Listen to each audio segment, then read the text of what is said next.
Shalom jemaat Tuhan, saya Hilke. Selamat jumpa di Kingdom Devotion kita hari ini.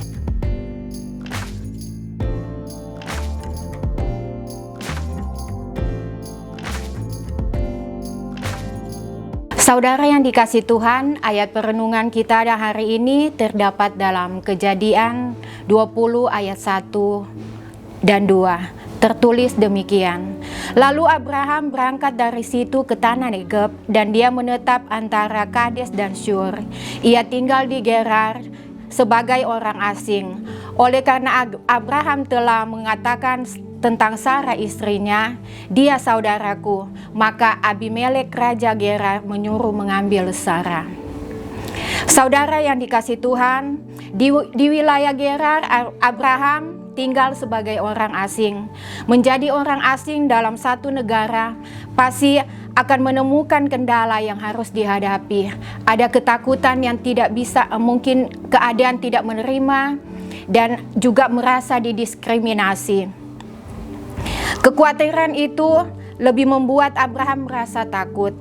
Terlebih saat itu belum ada aturan hukum yang mengikat bahwa ada hukum HAM seperti yang terjadi saat ini.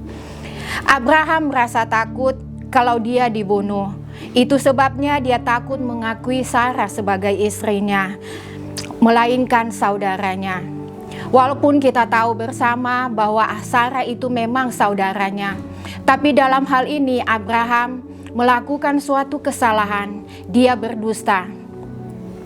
Dia seakan-akan tidak mau mengambil suatu resiko, sehingga waktu itu Raja Gerar, Abimelek Raja Gerar mengambil Sarah dan dijadikan sebagai istri.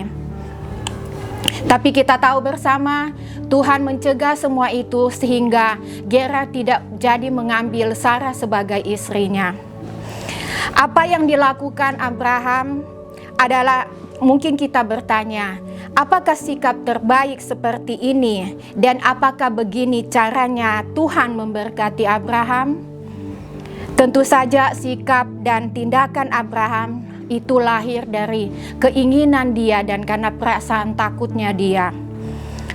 Sebenarnya Abraham punya kelemahan sama seperti kita juga. Di antaranya Abraham sempat lemah imannya tentang janji Tuhan, bahwa Abraham akan memiliki keturunan.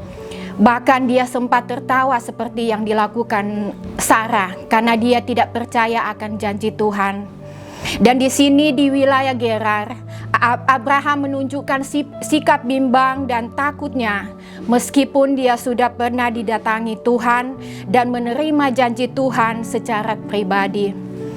Apa yang seharusnya Abraham lakukan adalah dia seharusnya mengandalkan Tuhan sepenuhnya dalam segala keadaan. Tetapi justru sebaliknya yang dia lakukan, Abraham merasa diri kita seperti Abraham. Kadang kita merasa diri kita lemah, tapi di sini kita boleh belajar banyak hal, bahwa sikap hati kita menentukan apa yang akan kita lakukan. Kita harus lebih mengandalkan Tuhan dalam segala hal.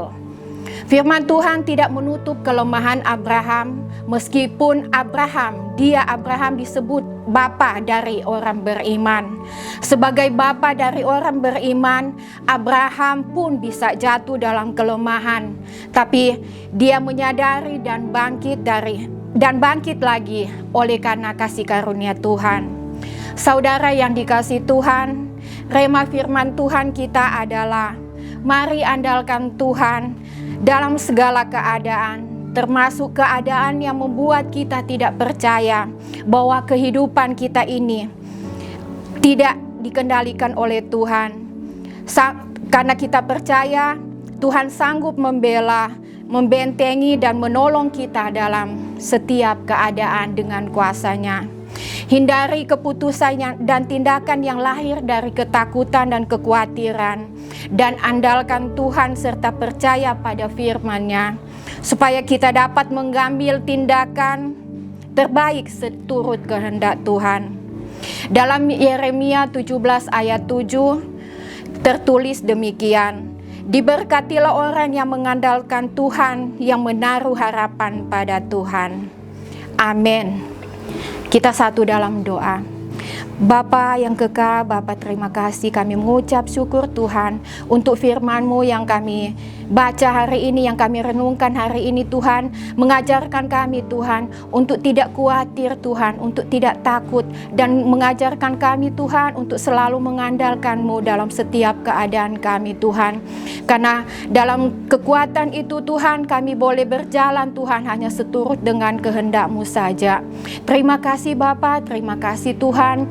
Teguhkan terus hidup kami Tuhan, teguhkan terus iman kami Tuhan, agar supaya kami akan berjalan Tuhan, akan selalu berjalan di dalam kebenaran firman-Mu yang telah Engkau ajarkan kepada kami. Hilangkan rasa kekhawatiran kami Tuhan, ketakutan kami Tuhan, dan biarlah iman kami ini Tuhan lebih tumbuh lagi Tuhan, dan mempercayai bahwa segala sesuatu yang Engkau buat adalah baik adanya.